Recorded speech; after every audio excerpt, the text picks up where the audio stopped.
So, dadako na po tayo sa ating rebuttal. Yan. So, bago tayo dumako sa ating rebuttal, so pwede tayong pumulso muna at para pampalamig ng ulo.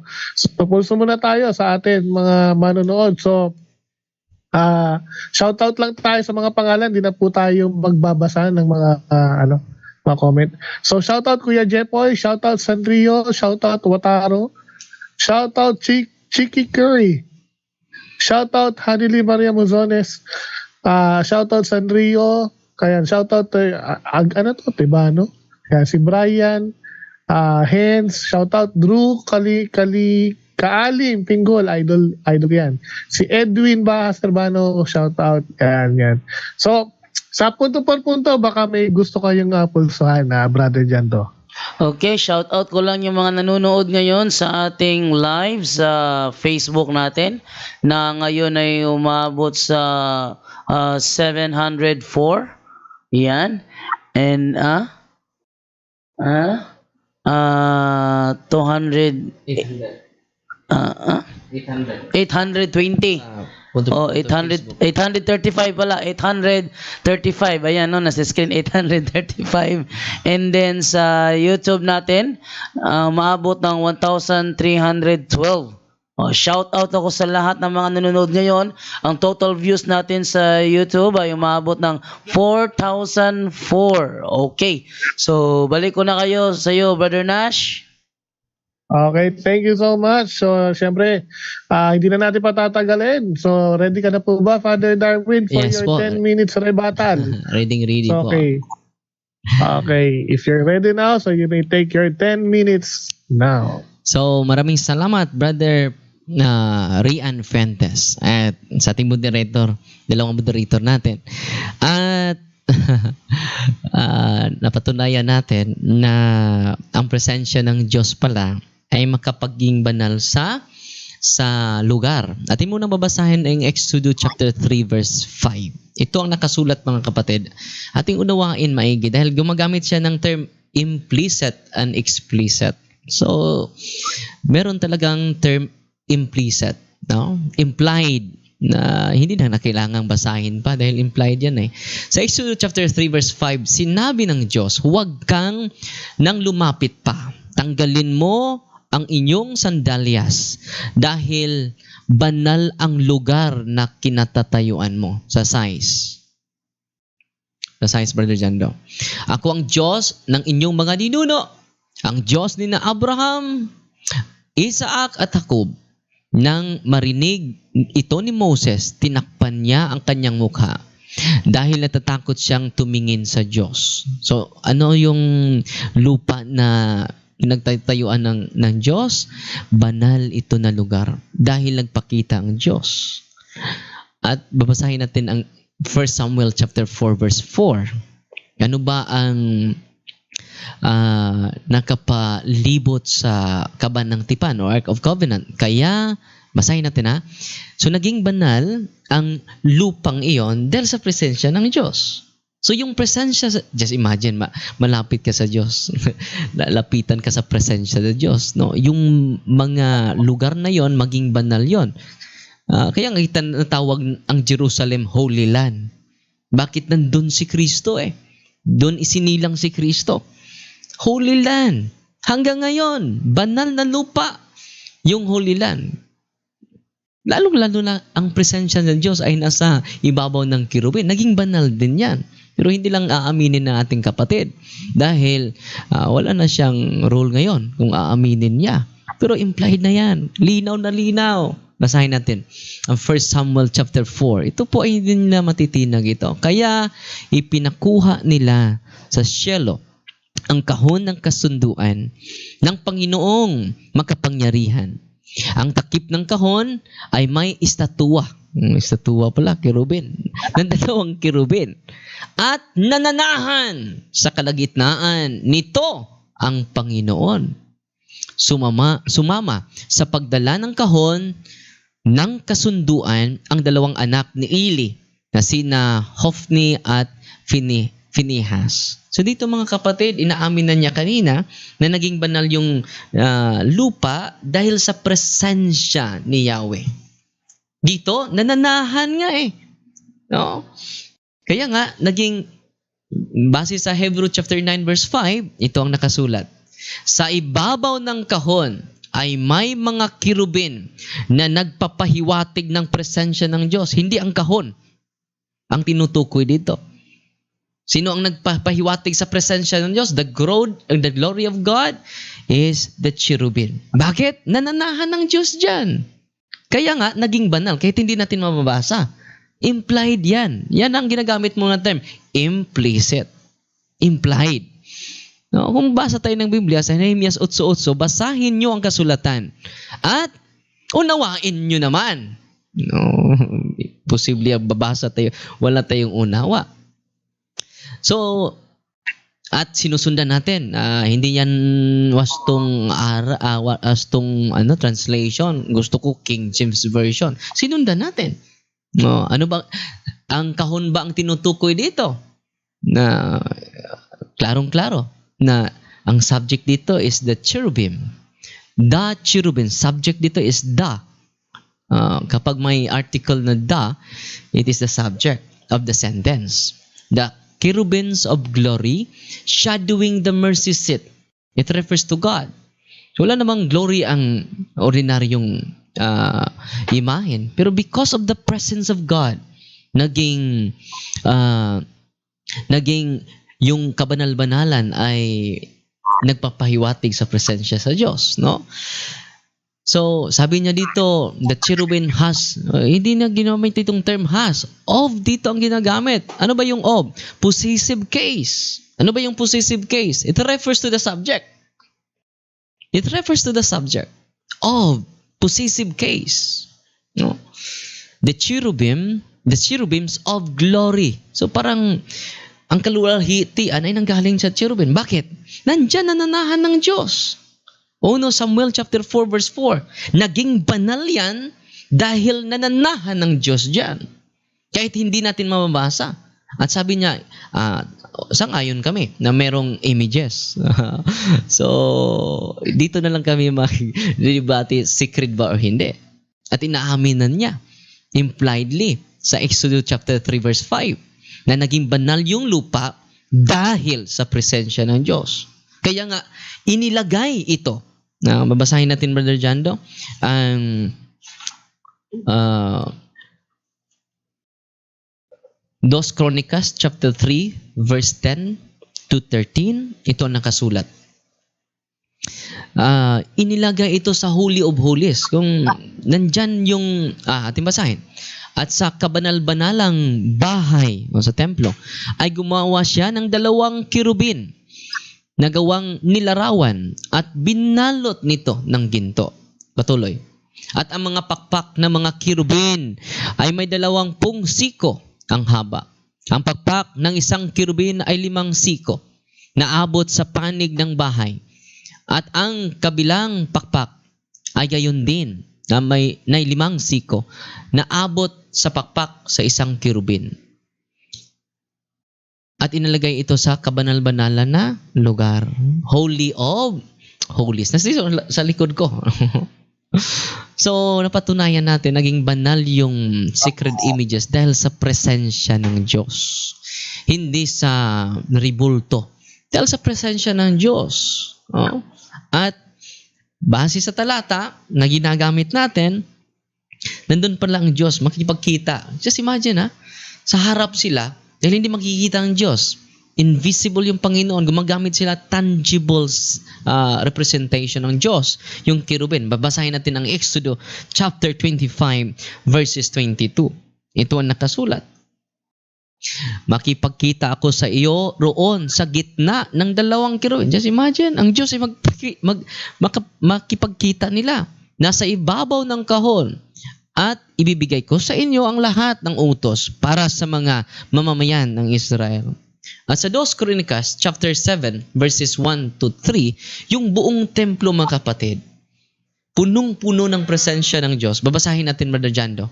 Sa 2 Chronicas chapter 7 verse 1, Nang matapos ni Solomon ang kanyang panalangin, may apoy na bumaba mula sa langit at tinupok ang handog na sinunog at ang iba pang mga handog at nabalot ng makapangyarihang presensya ng Panginoon ang templo. Last 2 minutes. So, lahat ng nandun sa templo ay secret po yun. Dahil sa presensya ng Diyos. At inaamin niya, dahil sa presensya ng Diyos, yung lupa naging banal. Paano niya ma-rebat yan? Inaamin niya kanina. Sa 1 Kings chapter 8 verse 11, basahin natin, Brother Jando. So, malinaw naman yan. Binalot sa presensya ng Diyos ang buong templo. Dito sa 1 Kings chapter 8 verse 11, hindi na makagawa ang mga pari sa kanilang gawain sa templo dahil sa ulap, dahil sa kapangyarihan ng Panginoon ay bumalot sa kanyang templo. So lahat ng mga objects dyan sa templo ng Diyos, naging secret yan. Kaya nga, pumasok ang mga kaaway ng Diyos. Basahin natin ang Salmo 74, Brother Jando. Ito ang nangyari, mga kapatid. Pumasok yung mga kaaway, sumigaw sila sa loob ng inyong templo. Nagtaas pa sila roon ng mga bandila bilang simbolo ng kanilang tagumpay. Sa 9, Brother Jando, sinibak nila ang templo na parang pumuputol ng punong kahoy sa gubat gamit ang palakol. Nandun ba lang silang palakol? Sunod.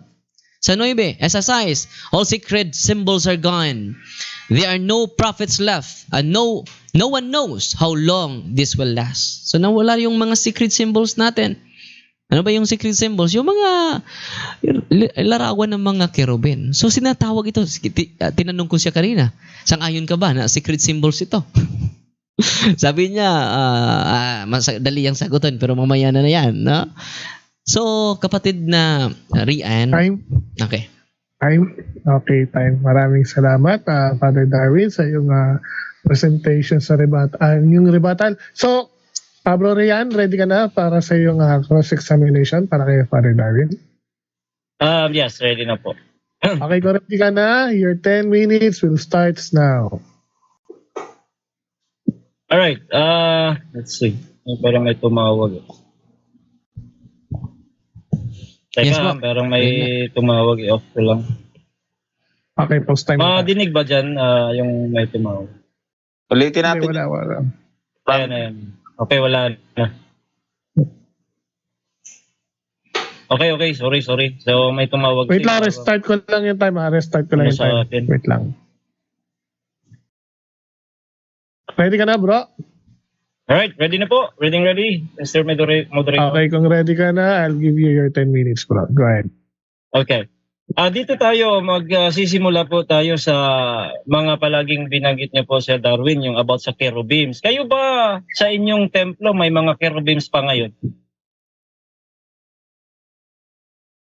Sagot po. Hello, may test. Yes, meron. Marami. Okay. Kasi yung mga talatang na ginamit mo, yung dalawang cherubim kasi nasa ibabaw ng luklukan ng awa, meron doong presensya ng Diyos. Yun bang mga cherubims nyo na meron, marami? May presensya ng Diyos doon ngayon? Yes or no? Yes, dahil sacred images yan eh. Basta sacred images, unang-una, punta tayo, ang topic natin, Temple of God in the Old Testament, and New Testament has sacred images. Yan ang pinatunayan ko. Na nababatay din yung templo sa amin ngayon, na merong secret images. Ang sa inyo, parang wala pa. Next question. Okay. Noon pong sa Old Testament kasi, kung familiar po kayo sa panahon ni Usa, noon pong hinawakan niya yung arka at siya po ay namatay dahil po napakabanal ng arka na nahawakan niya. Meron bang namatay na nakahawak sa inyong cherubim na ginawa ngayon on the spot? Unang-una, salamat brother na inaamin mo na yung Ark of Covenant ay sacred. Salamat. At meron bang namatay? Wala. Walang namatay. Okay. Dahil unang-una, sa tanong mo, inaamin mo na banal pala ang Ark of Covenant na nandyan ang sacred images sa mga... Next question. Okay. sa New Testament po tayo dahil ito po pinaka natin.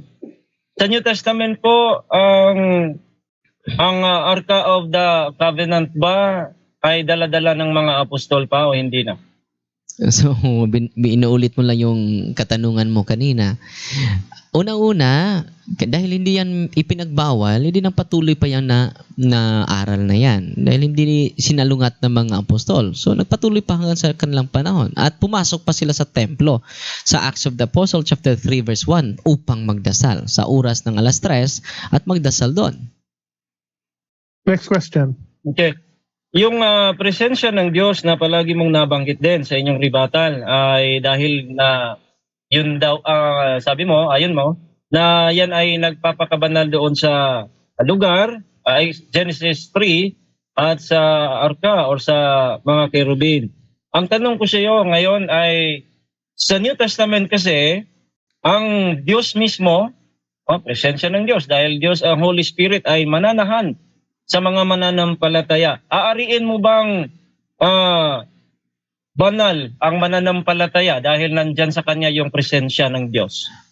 Maraming salamat sa tanong. So kung naging banal dahil sa presensya ng Diyos, tayo, lalong-lalo na ang mga sacred images dahil nanahan doon. So inaamin mo din na naging sacred yon dahil nandun ang presensya ng Diyos. Hindi yan kasalungat sa presentation ko.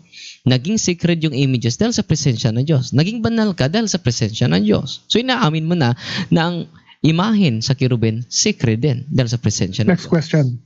So sa New Testament po, yung ginawa ninyong kerubin, sabi mo, ayon mo, may presensya ng Diyos, banal, at ikaw, kung may banal na espiritu ka, ay banal ka din. Kayo ba ay magkasing banal or mas lamang po yung images sa'yo? Na Mr. Moderator, no, ang topic natin has sacred images. Ang Old Testament, Temple of God has sacred images. So yung tanong mo ay very subjective na. It focus to the subject matter natin. So, Bro Ryan, meron ka bang counter objection? Counter objection po, ang tanong ko po, Mr. Moderators, mga about po sa banal, sa kerubim at saka sa tao na templo ng Diyos. Para po puro posok sa tema po yung nasa isip ko, pero kayo po yung magdi-decide. Yan lang lamang po yung aking counter. Since ang he doesn't want to answer the question you give, so maybe proceed tayo sa ibang question, bro.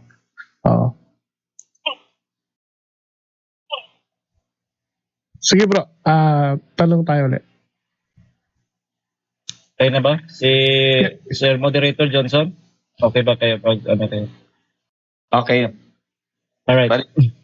Anong time nyo yan, Brother Nash? 5 minutes and 51 seconds. 51. Okay. Yes, bro. Go ahead, bro.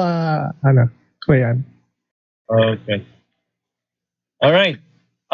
Doon since pwede ko pang itanong na ngayon, basta pasok sa tema, yung doon pa rin kasi ang pinaka-argumento is about sa kerubin na imahe na naging banal. So ngayon ay aking pong katanungan ay doon po sa numero 7:89 at atin po yung ihambing po sa ating panahon, New Testament. Doon sa numero 7:89 nagsasalita po doon galing yung presensya ng Diyos nagsasalita doon. Ang katanungan ko po, kung yung bang mga cherubins ngayon ninyo na ginawa na ayon ninyo ay banal pa rin, meron bang presensya ng Diyos o kaya may madidinig ka bang nagsasalita dyan na presensya ng Diyos katulad ng mga cherubin sa Old Testament? Meron o wala? Unang-una, hindi na ito topic nagsasalita ba or hindi. So ang topic natin, ang templo ng Diyos sa Old and New Testament has sacred images. Sana Brother Rayan, unawain natin maigi yung topic natin. Hindi ako nagpapatunay nagsasalita ba yung image ng mga anghel or hindi. Post time. Father Darwin, if you have a concern about sa tanong niya or hindi mo siya gusto sagutin, i-address niyo po sa aming moderator po para may stop natin yung para may stop natin yung time. So, Mr. Moderator, yung topic natin, Okay po. the temple of God, the Old and New Testament has sacred images. Hindi nakasaad dito na yung mga sacred images ay magsasalita. Patunayan ko na nagsasalita hanggang sa ngayon. No? So, out of context yung tanong niya. Okay. So, Bro Rayan, meron kang counter objection, bro? Yes, ang counter objection ko po doon ay sinundan ko po siya sa kanyang mga cherubins. Kasi hindi po tayo nag-ano lamang doon sa tema kung meron o wala. Base po tayo sa mga sagot mo o kaya mga presentation mo. Ang presentation kasi, Mr. Moderator, banal yung cherubin eh. Tapos ngayon, meron daw silang cherubin na ginawa. I-check natin kung banal pa rin katulad ng Old Testament. I think that is in the topic. Okay. Nasa sa inyo So, po yun. Yes. Oo. Actually, pagtitimbang to ng moderator, para sa akin, sa moderator 1, no? Wala akong control kung gusto niya sagutin o hindi niya gusto sagutin. Maging sa'yo, bro. Hindi ko kontrolado kung gusto mo sagutin o hindi mo gusto. So, all I can say, bro, ang kaya kong panghawakan dyan is kapag siya lumalabag sa yung tinatawag na categorical or may mga ad hominem, no? So, doon talagang papasok tayo. Pero dito, that is a decision coming to his, no, na kung sasagutin yung tanong mo, hindi. So, ganun din sa'yo, bro. Vice versa, kung ganyan din ang situation sa'yo, ganun din gagawin ko. But hindi ako judge dito. But all I can say, bro, na pwede natin ituloy yung debate. Magtanong ko ulit another question, bro, para makapag-proceed tayo. Yun yung para sa akin. Tanungin natin si brother, Johnson. Apo, bali, itatanong natin kay Brother Gitgano kung sasagutin niya po ba o hindi. Out of the topic, Mr. Moderator. Ayun. So, Pastor Fuentes, may objection kayo? Mayroon kayong ano? Okay na po. Tapos na po yung objection ko at ginagalang po natin yung kanyang... So, kung para sa kanya out of topic, so Bro Rayan, pwede tayo mag-proceed into another question, bro. Go ahead. Check po ang time. Check time tayo, 4 minutes, 37 seconds. Okay. Okay, ang gusto nating linawin, next question, Sir Darwin. Yung bang templo ng Old Testament, yun pa rin ba yung templo noong nagiba ni General Titus after na nagiba yung templo na pinasukan ni Jesus noon nung buhay pa siya sa lupa? Yun pa rin ba yung templo after that? Yes or no? Hindi na. Hindi na na-restore yung templo ngayon. Pero ang topic natin, may sacred images ba yung templo? Napatunayan ko na may sacred images dahil sa presensya ng Diyos, naging banal yung mga sacred images. Yung mga images na ginawa nila ni Moses at sa mga tauhan ni Next Moses. question. Alright, kung hindi na pala yun, ang templo na yun, kung meron mang sacred images, saan natin ilalagay yung mga sacred images ninyo? Kung hindi na yun yung templo, saan natin ilalagay yun? Unang-una, si Kristo ay nagbigay natin ng maganda na aral na pinatuloy ng mga apostol. Dahil ang Biblia ay na-close na sa first objection century. po, Mr. Moderator. No? Okay, objection. Post time. Categorical po yung tanong ko, saan? The category is a place. Kaya sana masagot po yung saan, tapos paliwanag lang, Sir Mr. Moderator. Okay. Para sa akin, bro, sorry kung yung tanong mo saan, dapat meron kang given answer doon. Pagpipilian niya alin doon sa dalawang place na gusto mo. So, hindi ko na lang Mr. Moderator, hindi ko lang bigyan ng multiple choice kasi hindi ko alam kung saan para malaman natin kung saan. Kasi walang category doon, bro, Hindi niya mapipili doon. Pero sige. Pastor Father Darwin, meron ka bang counter objection doon sa kanyang ang counter objection ko, Mr. Moderator, ang topic natin, balik tayo sa topic para hindi tayo mawala. The temple of God in the Old and New Testament has sacred images. Focus lang tayo dyan. Okay. Tanungin din natin ng ating isang moderator. Bro? Okay lang, tuloy natin. Next Okay. question, Matthew. Okay. So bro Ryan, next question tayo, bro. Alright. But before you continue, bro, time check muna tayo. 3 minutes and 19 seconds. Go ahead. Okay, so ganito na lang. Kung hindi po yung templo ng New Testament ay hindi na pala, ayon sa sagot mo kanina, so ito na lang, ano ngayon ang templo ng Diyos after nasira o nagiba yung templo na yun? Ano ngayon ang templo ng Diyos? Well, balik After muna that. tayo sa topic. The temple of God in the Old and New Testament has sacred images. Ito pong topic natin. So pinatunayan ko lang na ang templo ng Diyos may sacred images. Yan ang focus sa topic natin. So, napatunayan ko. Up. Okay. So post time tayo, post time. Father Darwin, pwede pong i-address niyo sa amin kung Yes. halimbawa yan yung ano niya. Mr. Moderator, So, Mr. Moderator, yung tanong Sige niya po. ay hindi na nababatay sa topic. No, napatunayan ko na Okay. ang templo ng Diyos ay may sacred images. So, okay. dahil yung mga apostoles ay meron na silang bagong pamaraan, bagong relihiyon, nagsimula pa lang sila sa panahon sa New Testament. Basta Okay. napatunayan ko na So, ang Bro templo ng Ryan? Diyos ay may sacred images. Okay po. Okay po. So bro Ryan, meron ka po bang counter objection? Yes, kasi ang counter objection ko po, Mr. Moderator, hindi kasi kompleto eh. Ang sabi kasi, may templo, may sacred images sa templo. Hindi yan ang tema, Mr. Moderator. Ang tema sa Old and New Testament. Kaya I'm talking about the New Testament now. Hindi kasi templo lang at kaya nga nilagyan natin ng saan, kailan.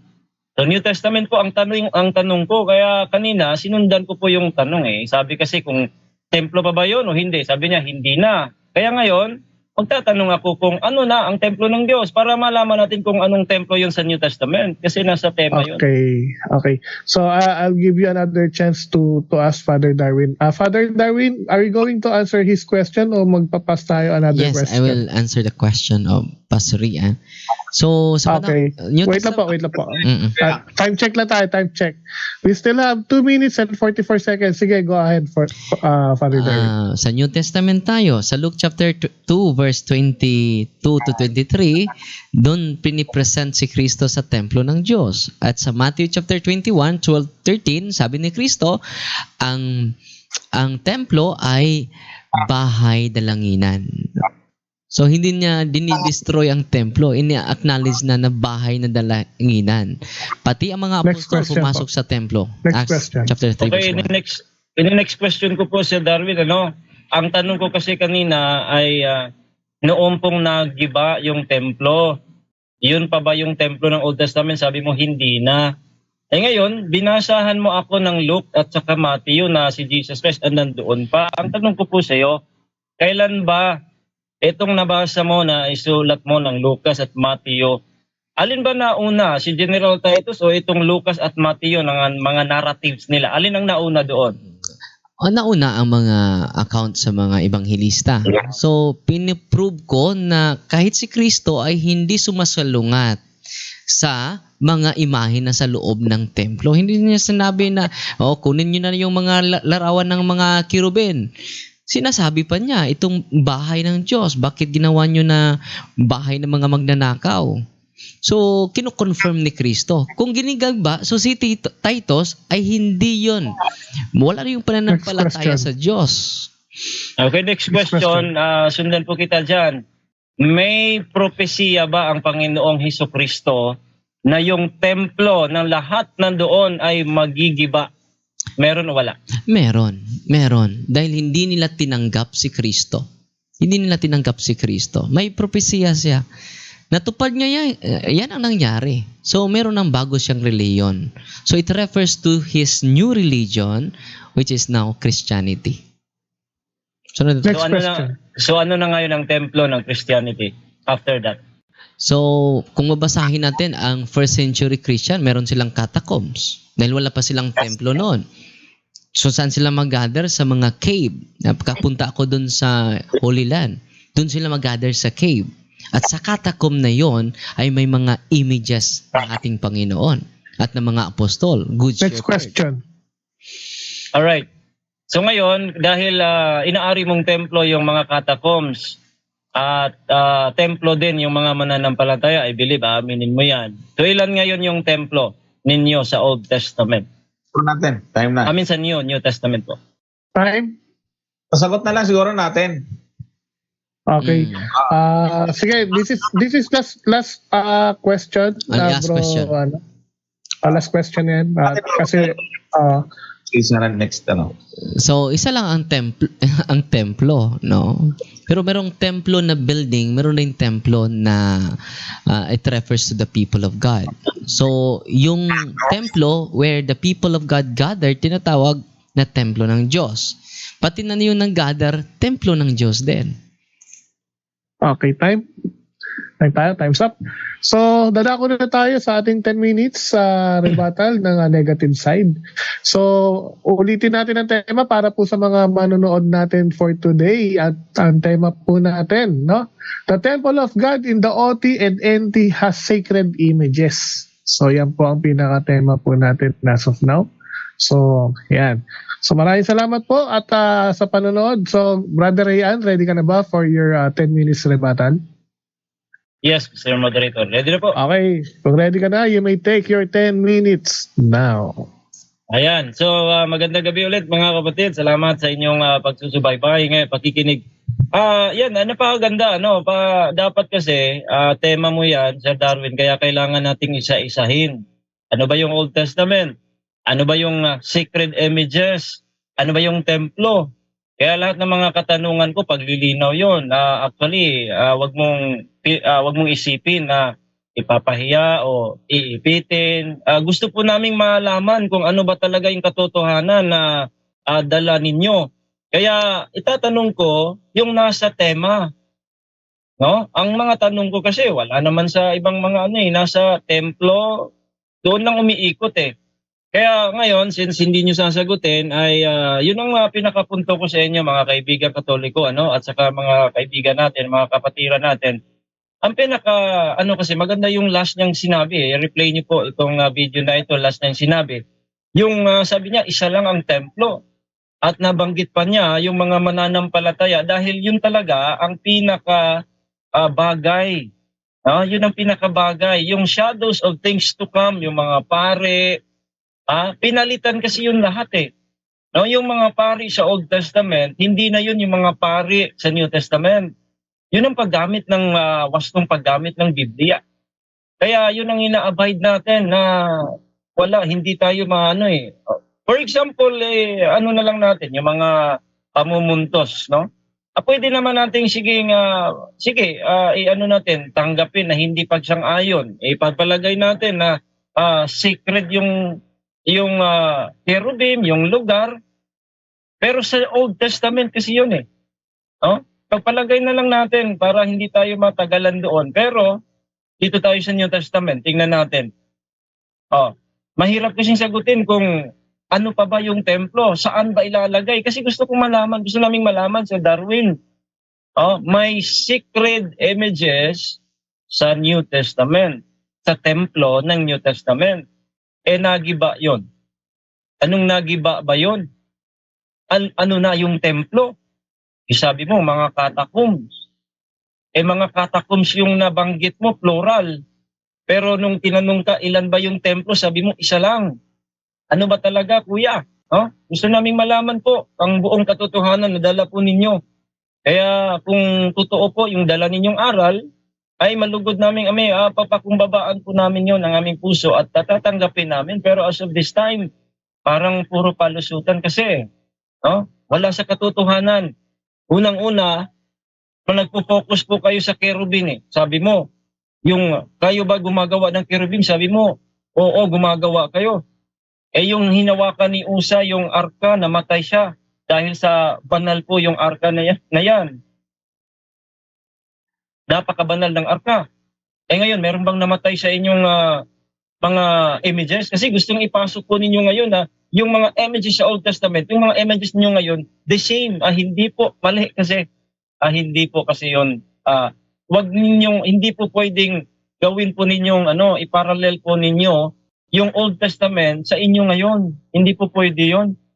Ang ibig sabihin yun, palusot na yun, palusot yun, hindi yun tamang aral. Dahil ang New Testament ay iba talaga sa Old Testament. At inamin mo kanina, shadows of things to come. Kaya ano bang ibig sabihin ng shadows? Anino? Hindi yun yung tunay na bagay. Yun ang sabi ng Apostol Pablo. Tingnan po natin yung sinabi ng Apostol Pablo para po sa inyong kaalaman. Ang sabi po dito ng Apostol Pablo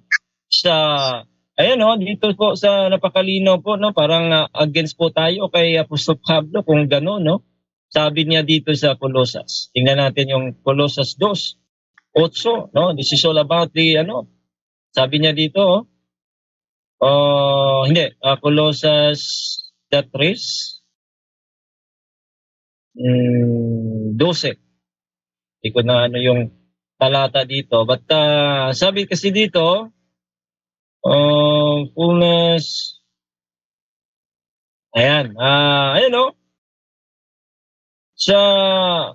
sabi niya dito, let no man therefore judge you in meat, in drink, or respect of an holiday, or of new moon, or of Sabbath days, which are a shadow of things to come.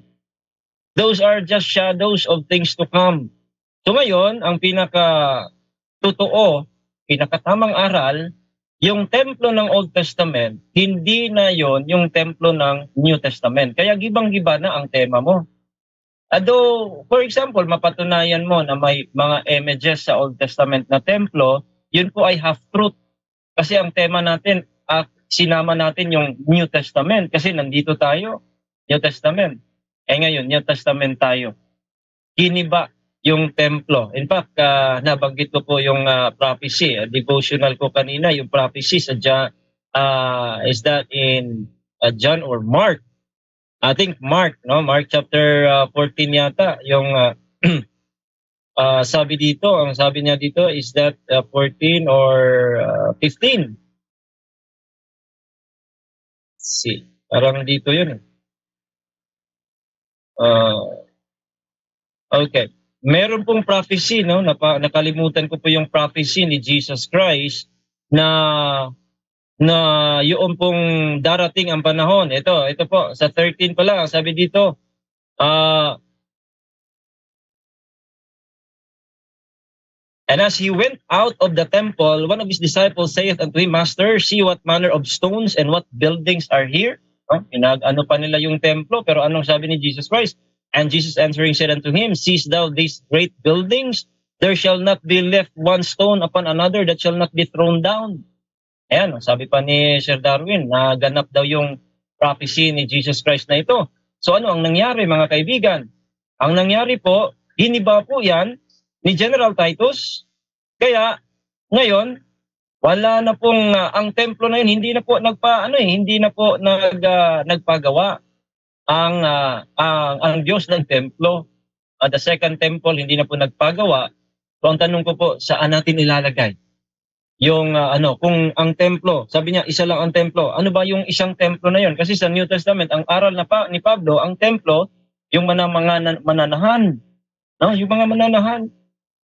Kaya hindi na po kailangan ng mga imahe dahil ang templo ay mananahan. Saan natin ilalagay? At yung mga imahe kasi, yun ay nagpapahiwatig ng walang pananampalataya. Kayo na mga mahilig po kayo sa mga imahe, sa mga spiritual na mga bagay, pangrelihiyon na mga gawain. Wala kayong pananampalataya kasi ang sabi ng Bible, now faith is the substance of things hoped for, the evidence of things not seen. Yan po yung pananampalataya, ebidensya yan ng mga bagay na hindi nakikita. Gusto ninyo makita, gusto ninyo mahawakan.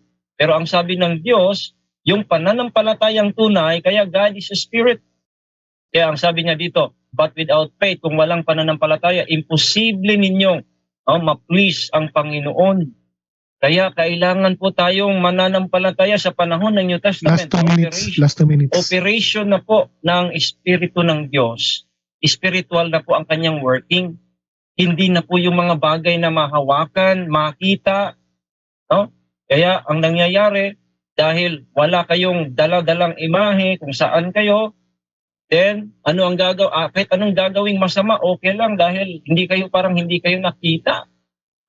Yun yung mga parang magiging mangyayari. Pero mga kapatid, mga kaibigan, wala po dito ang pinakaano natin yung templo ng New Testament. Ano ang templo doon? Ayon sa talata, hindi po yung tingnan natin kung may maipakita ba siyang templo na yung mga catacombs tinawag na templo ng mga apostol o ng Apostol Pablo o sino mang apostol, kasi ang templo ay yung ang ating mga katawan, mananampalataya. Yun yung templo ng Diyos ayon sa mga talata na binanggit natin kanina. Kaya wala nang sacred images na sinasabi niya sa New Testament. At sa Old Testament, hayaan na natin yung Old Testament.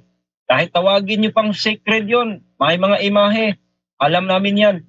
Pero hindi yun yung New Testament. Kaya ang tema ngayon, half-truth, hindi po totoo. Mali na taaral at hindi dapat sampalatayanan natin. Hindi po yan aral ng mga apostol. Invento po yan, mga kaibigan. Maraming salamat po sa inyong pakikinig. Okay, we still have 20 seconds time left. So, confirm. Wini-wave mo na ba, bro? Confirm ko lang. Yes. Okay, kung wini-wave mo na. Okay. So, dadako na tayo sa ating cross-examination. So, ready ka na ba, Father Darwin, for your question para kay Brother Rayan? Unang tanong, ang kahulugan sa temple, ating mo na mabasahin. Temple, dito ako magbabantay sa tanong ko. Try lang. Brother Nas, Yes, bro. sabihin mo na kung okay na para yung pag-start ng time ay Okay, sige. So, reset ko yung time. Reset ko. Okay. So, ready ka na ba, Father Darwin? Kung ready ka na. Okay. Okay, go ahead. Masahin ko muna yung kahulugan ng temple. Ito ang kahulugan ng temple. Ay, hindi ko mabasa, bro. Diyan, palakihan mo. Temple, noun, church, house of worship. Sangayon ka ba nito? Yes, sangayon po ako na marami pong kahulugan. Kaya sa Old Testament, temple, yun po yung templo ng Hudyo. Sa New Testament, iba naman yung temple, yung church. Ano ba yung church? Yun po yung mga mananampalataya. Kaya pasok po yun. Salamat. Tama. Next question. Sunod na tanong, dito sa referensya, these crypts are believed to have been the places of worship of the early Christians at the time when the new worship was forbidden and the followers of Christ were generally persecuted. So crypts, yung catacomb, doon sila, ginagamit nilang catacombs as place of worship. Sangayon ka ba ito sa word scope encyclopedia? Yes or no? Sang-ayon po ako, yes, na yan po ay naging place of worship nila sa New Testament. Pero hindi po yan yung templo ng Old Testament. Kaya pagka i-mix mo yan, halo-halo po ang lalabas na doktrina. Place of worship nila yung catacombs, pero yung templo, sila na mga mananampalataya. Next question. So, sinangayunan mo kanina, yung definition temple is a place of worship. Tama ba yung sinangayunan mo kanina? Yes or no? Sinangayunan ko, yes, ng Old Testament. Huwag natin putulin. Sinangayunan ko na place of worship in the Old Testament. Dahil sa New Testament, sabi ni Jesus Christ, hindi na sa Jerusalem at hindi na rin sa mountain mag-worship. Kaya iba na po yung place of worship nila kahit saan, kahit sa bahay. Pero yung templo, yung mananampalataya. Next question. Salamat. Sunod na tanong. Balik tayo sa topic. The temple of God in the Old Testament and New Testament has sacred images. Itong term has, ano bang naintindihan mo nito? Meron. Salamat. Sangayon ka ba na merong images ang temple of God sa Old and New Testament? Yes or no? Hindi po. Sangayon po ako sa Old, pero hindi po sa New. Dahil ang templo nga ng Panginoong Diyos sa New Testament ay mga mananampalataya. Walang images po sa mga mananampalataya. Sa Old Testament, merong images. Kaya hindi po yun yung aking Next question. Sa Hebrew 9 chapter 5, sangayon ka ba? New Testament ito. Sang-ayon ako na New Testament po nakasulat, pero ang isinalaysay ang yung old. Nasa verse 1 po, ang sabi po diyan kung ano-ano ang meron sa lumang tipan. So, Andyan bawal po talaga. sa verse 1. Bawal talaga na may images ang mga simbahan. Yes or no? No, hindi po sa New Testament. Pagka New Testament. lalagyan po ng Old Testament, yes po ang sagot ko po doon. Pero pagka hindi mo lalagyan sa New Testament, wala. Sa Old, merong images. Sa New, wala po. Sa New, wala. So, Next question. yung mga may images na simbahan sa araw na ito ay hindi kaloob ng Diyos yan. Yes or no? Na hindi po. Hindi talaga yun kaloob ng Diyos dahil we must worship God in spirit and in truth. Spirit, hindi mo makikita. That's why we exercise faith sa mga hindi nakikitang bagay. So, hindi po yon kalooban ng Diyos. Sunod na tanong, dito sa, ipakita ko muna, sa mga kasamahan mo sa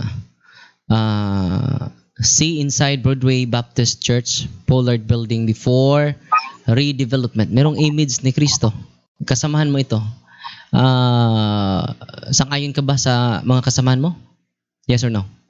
Hindi po ako sang-ayon dyan sa mga kasamahan kong ganyan, kung merong kasamahan. Pero actually, Baptist Church, hindi naman yan Bible Baptist. Pero sa mga Bible Baptist, wala po. Pero kung meron man, hindi ako sang-ayon.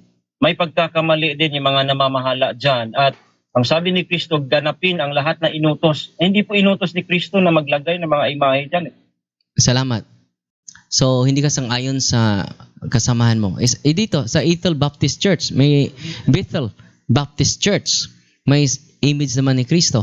Sang-ayon ka ba nito? Yes or no? Hindi nga ako sang-ayon sa mga gumagawa niyan. At ang Diyos po ay hindi nag-utos na gagawa ng imahe sa New Testament o sa mga believers. Kaya pagkakamali nila yan at bawat isa ay may pagkakamali at pagkakamali nila yan. Next question. Sunod na tanong, meron namang ibang Baptist. First Baptist Church of Longmont, Colorado. Meron naman siyang sacred images ni Kristo, Good Shepherd. Mali din sila para sa'yo? Hindi ko sinabing mali. Ang sabi ko, hindi kalooban ng Diyos yung kanilang ginagawa at hindi utos. Kaya nga ang sabi ko, ay pwede kang gagawa o hindi, pero hindi po yan utos at kalooban ng Diyos na gagawa ng mga ganyan. And by the way, yan po ay place of worship at hindi po yan templo. Ang templo namin ay kami na mananampalataya. Kaya hindi pa rin yan sa pasok na ibato sa amin. So, Next question. Sunod na tanong. So, ito mga kasama mo, mga mali pala ito. Yes or no? Okay, yes, ang dyan po sa paggawa ng imahe sa loob nila, may pagkakamali sila dyan. Pero again, hindi po namin kasamahan yan. Wala kang nabasa dyan, Bible Baptist. You have to understand, marami pong klaseng Baptist. Go to Bible Baptist churches, doon, wala po kami doon. Ka ba na itong mga Bethel Church, itong lugar na ito, para sa kanila is house of worship? Hindi po. Hindi po yan house of worship na New Testament. Ang house po of God, temple of God is the believers. Kaya kahit sa bahay, pwedeng mag-worship dahil magiging house of worship po yung bahay kung doon nagtitipon yung mga believers. Next question. Kailangan po nating intindihin yan. So ito ang sinang-ayunan mo kanina, temple, noun, church, house of worship, house of God. Tama ba ito? Tama nga na maraming kahulugan, pero hindi po sinabi dyan old and new eh. Kaya maraming kahulugan, church. So dito ako sa church, sa New Testament church, ano ba yung church? Temple. Yung believers, yun ang klaro sa Biblia na ang church ay tao, hindi yung building. Kaya yung house of worship sa Old Testament, iba sa New Testament. Malinaw po yun. So Next question. itong dictionary na ito ay para sa iyo mali ito. Hindi po mali, pero hindi malinaw dahil wala pong old and new. Kaya maraming kahulugan. It can be church, it can be house of worship, but lagyan po natin ng panahon. Is it Old or New Testament? So kulang po ang kanyang definition. Kulang ito. So, ano ba yung standard reference mo na hindi kulang? Meron ka dyan?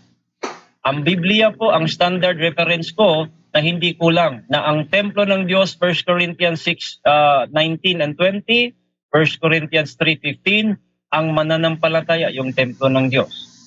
So, sang-ayon ka ba na ang mga apostol hindi sumasalungat sa mga images na sa loob ng templo ng Diyos?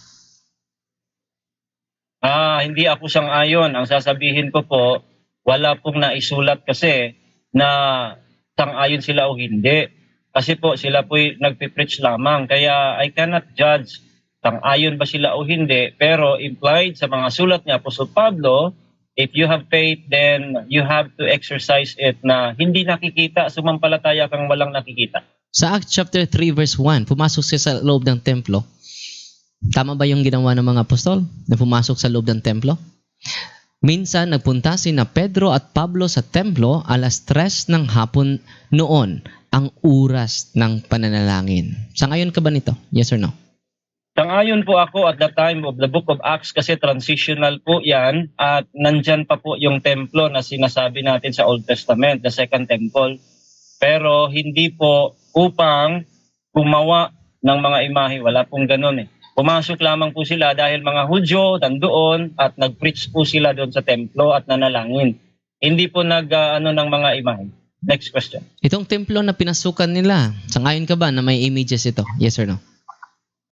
Yes, meron pa po yan. Salamat. At malinaw nga yan dyan sa Old Testament. Pero nga, that is not the New Testament. Okay? Old and New Testament kasi ang tema. Kaya half-truth lamang po yung Old Testament. Ilagay natin sa New kung meron ba. Wala doon. Next question. Next question. Sa Matthew chapter 21 verses 12 to 13, itong nakasulat na doon sa Kristo sa templo. At meron ba siyang winasak ng laruan doon or yung mga table ng mga money exchanger? Meron ba siyang wala. winasak ng laruan doon? Meron, wala? Wala po siyang winasak na larawan dahil hindi po yun yung kanyang tema dahil meron na po siya, binasa kanina na magigiba po yun one day. Post na, tapos na po ang oras natin. So maraming salamat sa ating mga debatista, no? At talaga naman kung nakikita nyo ngayon, napakainit, no? Bagamat dito sa lugar ko malamig pero mainit yung labanan natin ngayon na talakayan. So bago tayo dumako sa ating conclusion, no? Pulso muna tayo ulit sa ating mga manonood, no?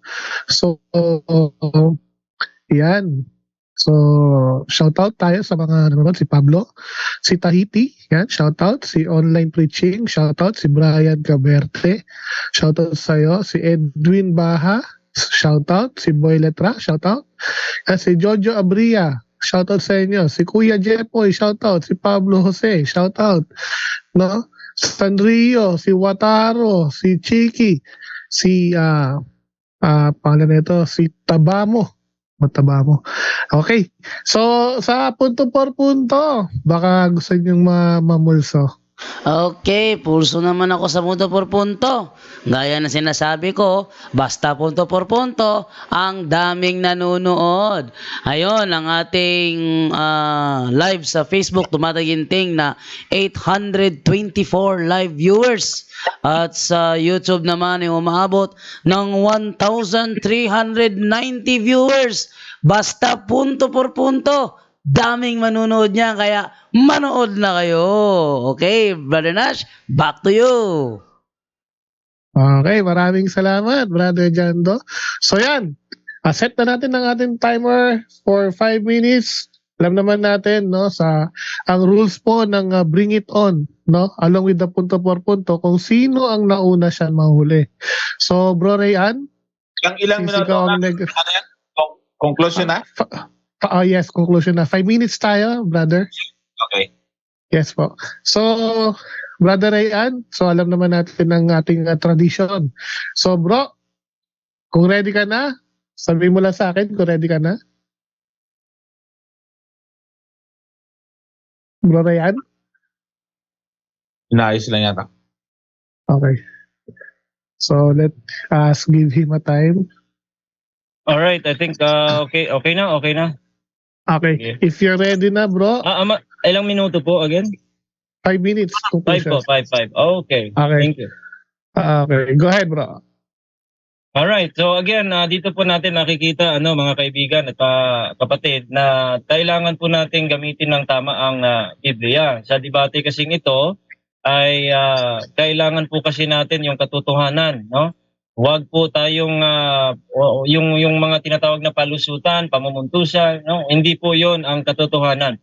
Ang katotohanan po dapat ang lalabas ngayon. So ang katotohanan ngayon, mga kaibigan, na mga Katoliko at mga kaibayo, ang katotohanan po ay yung tema ng ating butihing kausap at mabait na kausap ay hindi po yon sang-ayon sa tamang aral na nasa Biblia.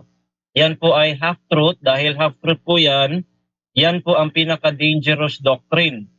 When the lies mix with a little truth, no? Yung lies mix with a little truth, kasi the truth of the matter is meron pong templo na physical building na templo na noon ay sinaguga, noon ay tabernakulo, yung tent, tapos naging templo yan, first built by Solomon, tapos nagiba, may second templo. Yan po ang ibig pong sabihin ng templo na yon. Yung templo ba sa Old Testament na yan, yan ba ay may images? Meron, no? Pwede natin yan, aminin natin, meron po sa Old Testament. Again, meron pong images sa physical na templo building sa Jerusalem. Yung mga images na yon nandoon sa templo. Hindi po ang tema natin Old Testament lang at hindi rin po images lang. Okay? So ngayon, sa New Testament ba, yun pa ba yung templo na yon? Hindi na eh. Inamin ni Sir Darwin, hindi na. Dahil malinaw na mabasa natin sa talata sa Biblia na yung templo ng New Testament ay yaong mga mananampalataya. You are the temple of God. Kaya after na nagiba yung templo na yon, anong nangyari? Hindi na nagpagawa muli ang Panginoong Diyos. Saan na yung mga kerubim na yon? Saan na yung mga imahe? Dinala ba nila? Dala-dala pa ba nila? Balikan ninyo yung Hebrews chapter 9. Nagsasalay yun kung ano ang meron sa Old Testament. Hindi po dahil nasulat doon sa panahon. Isinalaysay lamang niya dahil ang Hebrews, isinalaysay yung Old. Tapos ano yung mga paparating na mga bagay, yung mga tunay na mga bagay. Kaya ngayon, napatunayan natin na talagang mali ang aral na merong sacred images sa New Testament. Yung Old Testament, pwede nating tanggapin na hindi sang-ayunan yung sacred, pagpalagay natin, pero templo ng Old Testament yun. Dahil yung mga Ark of the Covenant, yung mga cherubims, ay hindi po yun yung mga imahe ninyo. Ngayon, yung mga imahe po ninyo, huwag ninyong ihambing yan, no? Sa mga kerubim noon na pagka mahawakan mo, pag hindi ka pare, patay ka.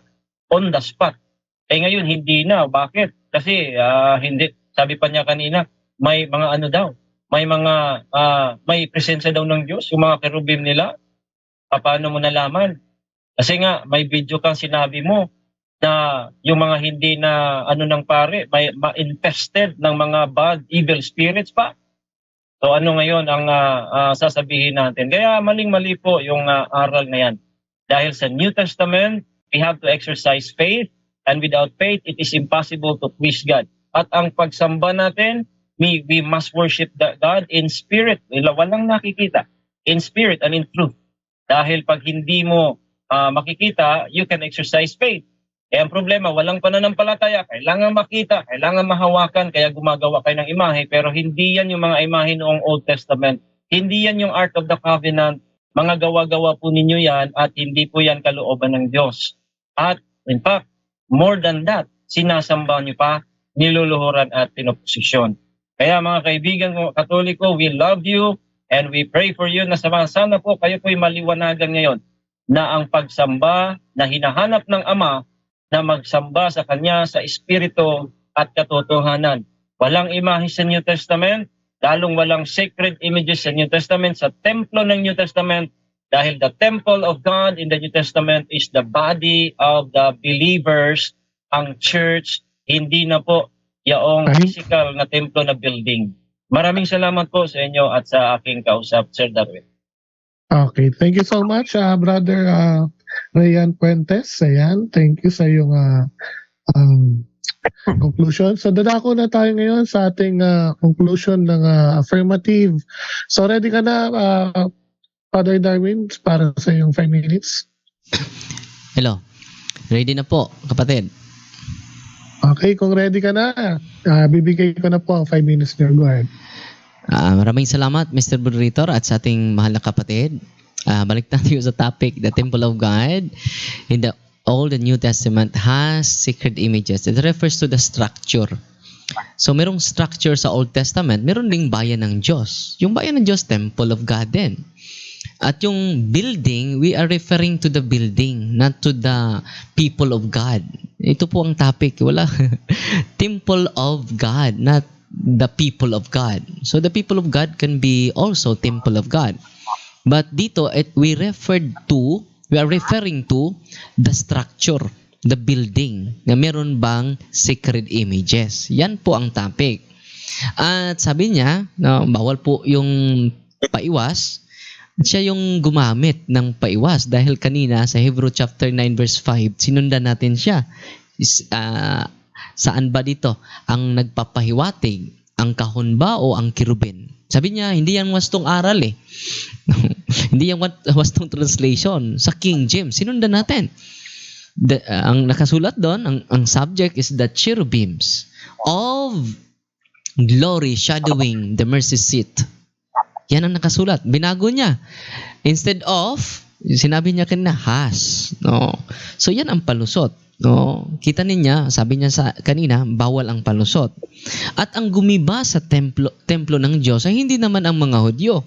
Hindi din si Kristo. Hindi din ang mga apostol. Kundi si Emperador Titus. Lagi niyang inuulit yan. So, isang pagan emperor sa Roma.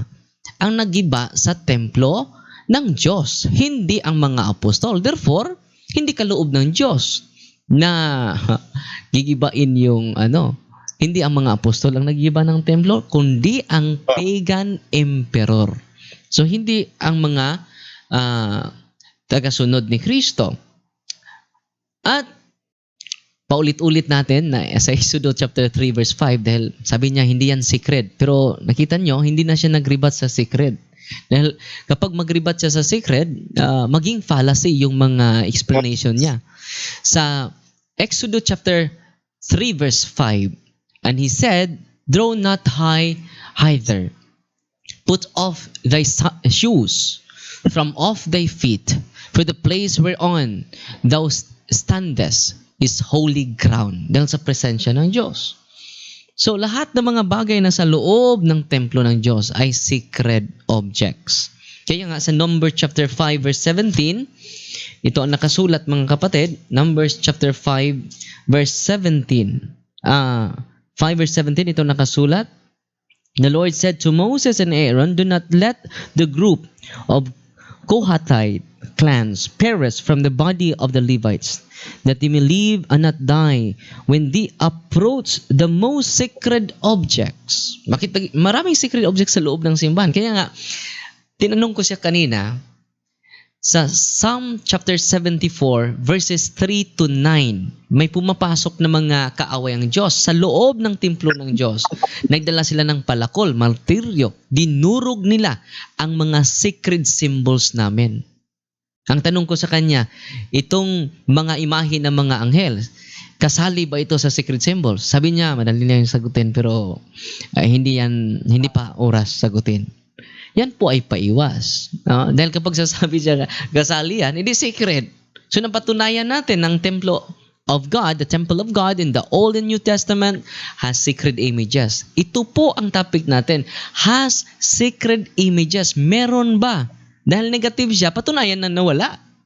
Nabigla siya dahil mga kasama niya may sacred images. Ating pakita muli, Brother Jando.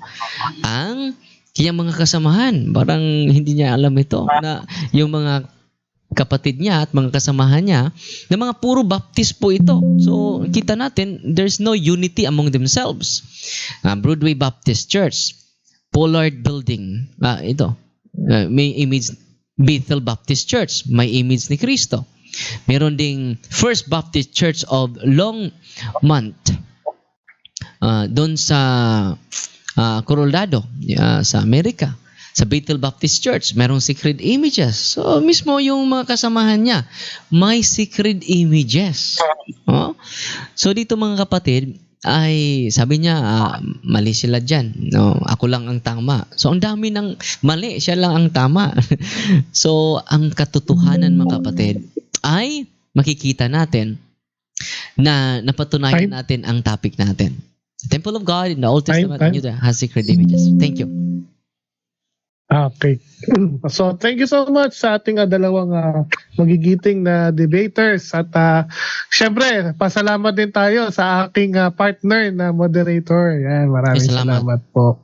So, yan. So, before we go, no, syempre, before we end our discussion for tonight, so, meron po ba kayong gustong pasalamatan at batiin? Pero syempre, unahin ko na muna si Brother Rayan Puentes. Pastor Rayan, meron ka po bang gustong pasalamatan at meron ka po bang gustong i-promote? Yeah, marami. Unang-una, ikaw po yung pasasalamatan ko. By God's grace, ay tulungan niyo po kami with the help of Brother Jando na matuloy at ma-arrange po kahit kayo na yung namamagitan sa aming pag-uusap. At pangalawa, salamat na marami, Sir Darwin, na pinaunlakan niyo po ako. I don't know if you heard me challenging you, I think more than 5 years ago na sana makausap po kita. Kahit public, open po ako, Sir Darwin. At sana yung nabanggit ko kay Brother Jando na yung pong pangalawang dito sa same na topic ay yung pong veneration of images ay makasa natin, public or online, ay open po ako. At maraming salamat dahil ikaw po ay napakabait, nakausap, walang ad hominem at yun lang yung mga sa debate na normal naman. Pero matinong kausap at mabait po. Maraming salamat sa Diyos, unang-una sa karunungan na ibinigay sa atin at sa mga fellow Bible Baptist churches po na mga nanonood, pastors and members. Shout out po sa inyo dyan. Continue to follow po ang ating page po, R.A. Puentes Apologetics YouTube at saka channel. At yan, I think Brother Johnson sa also sa yung sacrifice po ng inyong sa tagapag-aralan natin, mga SDA na mga kaibigan dyan. Salamat din po, Brother Johnson, sa inyong pag-sacrifice ng oras at sa lahat na nandito. Maraming salamat po, Philip. Ayun. So, thank you so much, Pastor Rayan. At thank you din at pinagbigyan mo ang aming invitation. So, Father Darwin, may gusto ka rin po bang pasalamatan at i-promote? Yes, una, pasalamat tayo sa Diyos na nagkaisa tayo ngayon sa friendly dialogue na discussion. At kasama natin si Pastor Rayan Puentes at si Brother Nas at si sa Seventh-day Adventist na Johnson Amican. Maraming salamat po. At Brother Jando Alabado at Brother mga kasama natin sa punto por punto. Maraming salamat sa inyo at ang Diyos na ang magbigay sa inyo na reward. Fight, Team Maria, tatak CFD with a humble heart. Ayun. So, thank you so much, Father Darwin. At ayan, at syempre, bigyan din natin ng oras magsalita ang ating co-moderator, si Brother Johnson. Bro Johnson, baka may gusto kang pasalamatan at batiin. Salamat, Brother Nash, at thank you, Brother Pastor Rayan, sa pag-approach na maging isa sa moderator. Pinasalamatan ko rin yung punto por punto, Brother Jando, at si Father Gitgano. Doon po sa mga nag-comment at nag-message pa sa akin na ano ba yung roles ko dito, bakit hindi ako nagsasalita. Isa po sa moderator, pangit to kasi yung singit pa ako ng singit, napakaayos naman po ng pag-uusap. Anong gagawin ko? Bakit ba ako kikibo? napakaganda ng kanilang sagutan. At nakikita ko naman yung time, okay naman si Brother Nash. So, hindi kailangan na pasok ako ng pasok at singit ako ng singit. So, okay lang po yun. At kung mayroon lang po ako nakikita, ay doon lang naman po ako sumisingit. So, napakaganda naman po. Natapos na yung payapa. At doon sa mga nag-abang sa aming live, ay nag-post nga po ako doon. Siguro hindi nyo nakita lahat kasi sa personal account ko. Dahil nga sa pinagbigyan natin yung ating kaibigan, si Pastor Ian Fuentes. So, salamat po, Brother Nash, at ay salute nyo talaga. Maayos po kayong mag-moderator. Thank you. Okay, maraming salamat po ba? Son.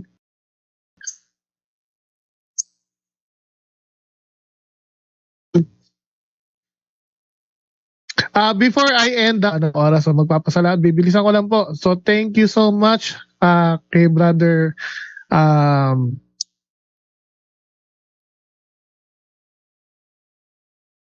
Umina. Hello, Brother Nash. Ayun patuloy. Buti tapos na. Hello, Brother Nash. Nawala si Brother Nash. Oh, habang naghihintay tayo kay Brother Nash, thank you sa lahat ng nanood ngayon. 1,239. Ayan, okay. Go. Ayan, balik na ako. Go. Okay, sorry, nawala ako. Na-lost yung connection ko. No? So, anyways, thank you so much sa ating papasalamat lang ako. Bibilisan ko lang. So, thank you so much kay Brother Johnson sa pagtulong sa akin pagmamoderate para maayos natin yung debate. So, ganun din kay Pastor Rayan. So, Pastor Rayan, thank you so much for letting us para maging makausap ka, no? So, pagpapaunlak sa invitation. So, thank you so much. At ganoon din naman kay Father Darwin. At talaga maraming salamat po sa iyo, Father Darwin. At hindi mo rin ako pinahaya at pinagbigyan niyo rin po ang aking invitation, no? So, kay Brother Jando, thank you so much, no? At isa ka sa mga talaga naman na masipag, no? Talagang nag-aayos ng mga debate. Ayan. So, thank you. At dito sa ating live here in Bringington. So, thank you so much for listening and watching us. So, marami pa po tayong debate magaganap at abangan nyo po. No? At sa Punto por Punto family, maraming salamat po sa inyo. So, God bless us all. Thank you so much. Thank you. Anyone can claim the statement of the Bible because we can do a private interpretation.